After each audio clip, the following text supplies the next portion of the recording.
Hi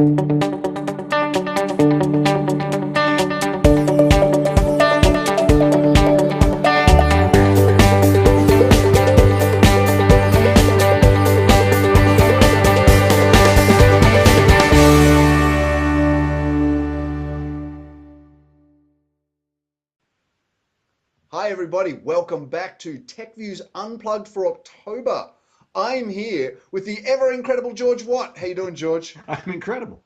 Fantastic, always good to hear. Hey George, let's start off with new and cool because I've got something that's really cool and I'm going to go first. I'm not even give you a chance here. So I debated for a long time what to talk about in new and cool, right? There's some dude who built a Turing machine in Excel, right? There's some amazing cloud cryptography, finally get the NSA off our back. There's a new universal translator. None of that, none of that, none of that. I am excited, George, because Samsung has come out with flexible flexible plastic screen that you can use on a cell phone. So you can just pull it out of the back of the cell phone, you can fold it, you can roll it up. They've actually demonstrated it as a curved surface on the front of a cell phone.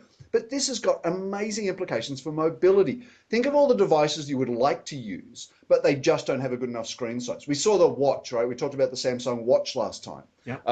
And we see Apple coming out, people talking about Apple coming out with a watch and all this sort of stuff. Imagine if your screen could be, a good sized screen just coming straight out of your watch. All of a sudden, the mobility exercise becomes entirely different. Also, sensors, internet devices, the sort of things that you might use for the Internet of Things, all of a sudden you can have full-size displays on them, even though they're potentially very small. So you can have something the size of a biro, a big pen, that rolls out a screen. All of a sudden you've got an amazing user interface for a very small device. If they can make this commercial and economical, I think this absolutely revolutionizes the face of mobility. Yeah, it's great for reading around corners, if you will, right? Check out the video, though. It really is very cool stuff. Yeah, we'll post the link down below. What have you got today, George? I think I beat you this one time. Well, hey, it's not a competition, right? For you. But but you're wrong. This time I've got a great example of what we call in our book innovation and user purpose, right? You familiar with the Fitbit accelerometers, Andy? Oh, yeah, absolutely. Yeah. Yeah, so it's essentially a modern pedometer, right? But I suppose the Fitbit people might take offense to that because it can do a lot more than just count steps. Essentially, it's a fitness device that can track activities like the number of steps you took, how many flights of stairs you climb, how far you walk, even track how calmly you slept. And Ken Terry reported recently in Information Week Healthcare that researchers at the Mayo Clinic actually clipped Fitbit devices to elderly patients who were recovering from elective cardiac surgery. And they were able to make a connection between the patient's mobility following the surgery and the recovery. For example, people who were able to return to home independent living walked further than those who went to a nursing facility, and those who walked the furthest had the shortest hospital stays. Now, they weren't so much surprised by those links, but using the device gave them the ability to determine which patients required intervention and to act accordingly. So, prior to this, the only source of this kind of information was nursing notes, and the nurses can't spend all day following patients around to count their steps, right? So this data is way more accurate and way more complete. And the data can even be monitored remotely. Fitbit's a wireless device, so it can be used to ensure discharge patients are still healthy, for example, wherever they end up. So I'm a huge fan of innovation in use and purpose, and some of the most clever instances of that type of innovation have had health benefits. So it's great to see this one, using your clothing as a water filter to prevent guinea worm disease. I think we talk about that in the book, or using aspirin to lessen the effects of a stroke, for example. So I'm really excited about this. It's simple. It's here now, and I'm really excited to see what's next, with this and with other innovations in use as we get more into the Internet of Stuff. Yeah, look, as you open up access to those sort of devices and you let people figure out the uses they can put them to, geez, you get to all sorts of interesting things. That's fantastic. Absolutely. I love it. Hey, George, let's move on to the news. Now, I'm going to go again first because there's a lot of talk about DevOps. Mate, DevOps is hot right now. Just a bit of background for those who don't know, and according to our research, something like 6% of executives don't. DevOps comes out of a problem we face in IT where there's a poor level of interaction between development and operations. And this typically will slow down development of new applications. You end up putting applications in production that don't have the high quality, they cost too much. And so they need some solution that brings development and operations together as a seamless application delivery lifecycle.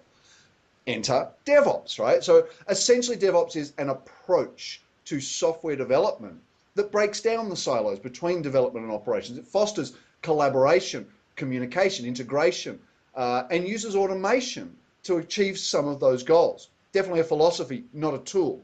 But DevOps is hot, which brings us to my news for today.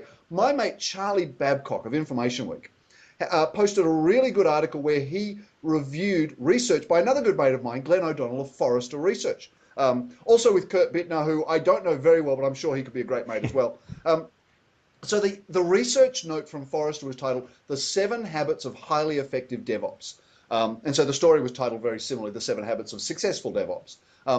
Now, Glenn actually joined our tweet chat, the TechViews tweet chat. There's a shameless plug for you. And tweeted out actually all 7 of the habits of the highly successful, highly effective DevOps. I'll let people go and read the tweet chat transcript and we'll post a link to that. But a couple I really liked were number 3, automate your build, test, and release procedures. You know, if you talk about getting to market faster with software, automating build, automating test, automating release, got to speed those processes up. Fantastic. Number 6, implement feedback and feed forward in the service lifecycle, right? This is something that we often forget. We know about technical debt, but the whole feedback loop, machine to machine and person to person, to be able to close that feedback loop between what's running in production and what are you developing new software for, I think that's really important. Glenn also tweeted some really good insight and advice on the tweet chat. Another one of my favorite. People are the problem with DevOps. People are also the solution.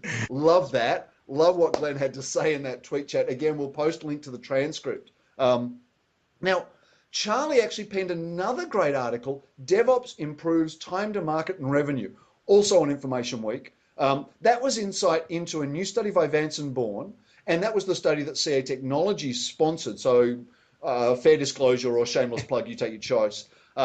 So the report is called What Smart Businesses Know About DevOps. And so Charlie's article was great, went over that. Another good mate of mine, Ann Bednars of Network World, published a similar review, but on a different angle. She actually pointed out the real results. So her article was titled 5 Ways DevOps Benefits IT.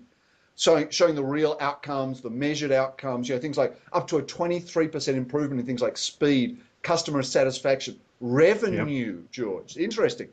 So check the Network World article for all those details. There was also one in DevOps Angle, the new publication from SiliconANGLE people.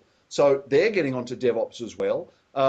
You can get the full report, the Tech Insights report, What Smart Businesses Know About DevOps on ca.com. We'll post a link below. But mate, DevOps is crazy hot. I wish you could get passionate about it though. Love it. Hey, listen, since you're dropping names, a colleague of mine, Melissa Sargent, actually made a really interesting and arguably counterintuitive point about DevOps in a recent article that she published. She said that in order to succeed in DevOps, don't ease in with a small start, right? Which would be the sort of your default mode of operation. You need to go big, she says. In the article, she states that people tend to be naturally risk averse, and I might even add that perhaps IT people are even more so risk averse. You know, like I said before, right? It's not paranoid. Everyone actually is out to get you. But her point is that small projects don't provide enough return on investment. You need to attack big, complex problems. And she says that small projects produce small returns, but attacking large and complex problems, even though they might be more difficult, a lot more work, results in astronomical payback.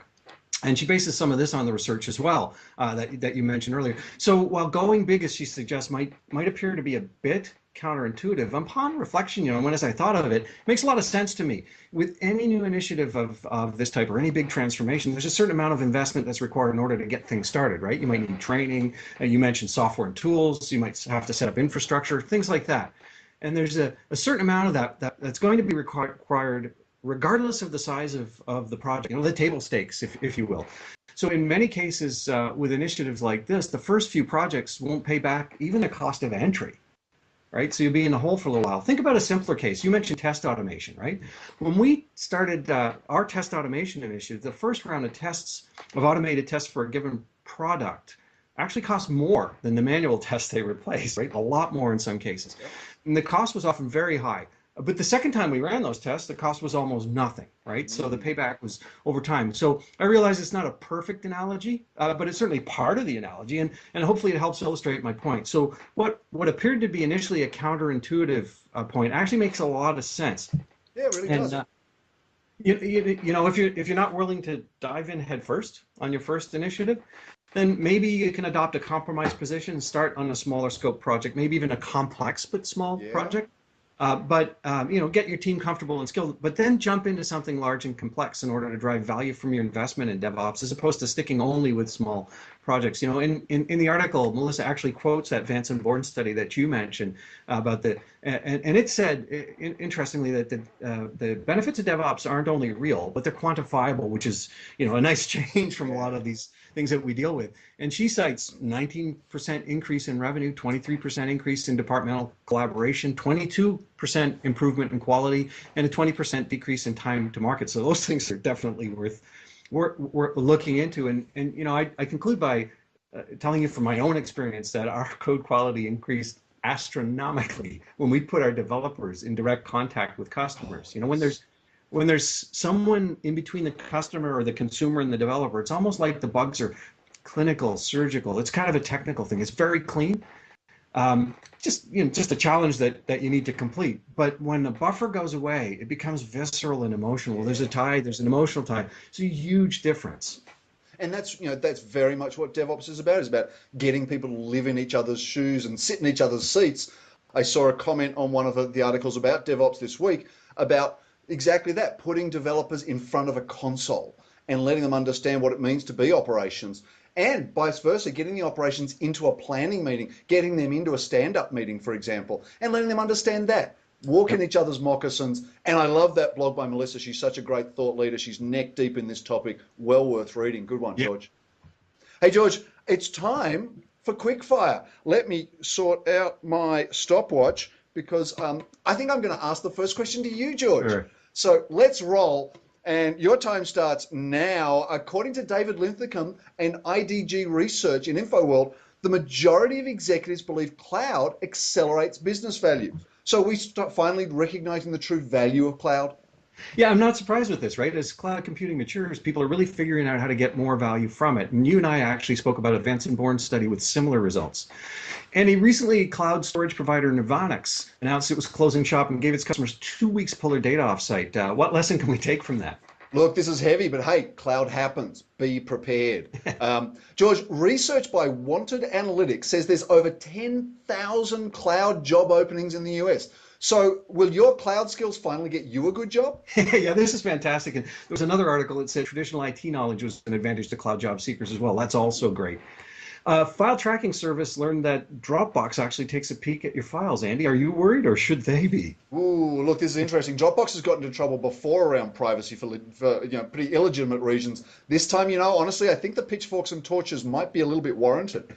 George, according to RedMonk's James Governor, hybrid cloud is the Prius of computing architectures, and that's the buzzer. So tell me, George, are you a hybrid kind of guy? Yeah, that's it exactly. Great analogy. When I was young, I went to Camp Hybrid, right? I suggest you check out the video and watch James Governor as he walks around London trying to illustrate his points. But it is a really good analogy, and he makes it very well. Yeah, it's a great one. Hey, George, that's all the time we have for today. Couple of shameless plugs. Firstly, get the CA Technologies DevOps report. It's called CA Tech Insights, What Smart Businesses Know About DevOps. You can get the link on Information Week or Network World, or just come to ca.com. And fun fact, George, the state with the most open cloud jobs, Washington, D.C. Well, not actually a state, but anyway. Second, Washington State. Anyway, I'll leave you with that. If you're job hunting, I'll see you in Washington. For my colleague from CA Technologies, George White, I'm Andy Mann, also of CA Technologies. We'll see you next time on TechViews Unplugged. Bye-bye.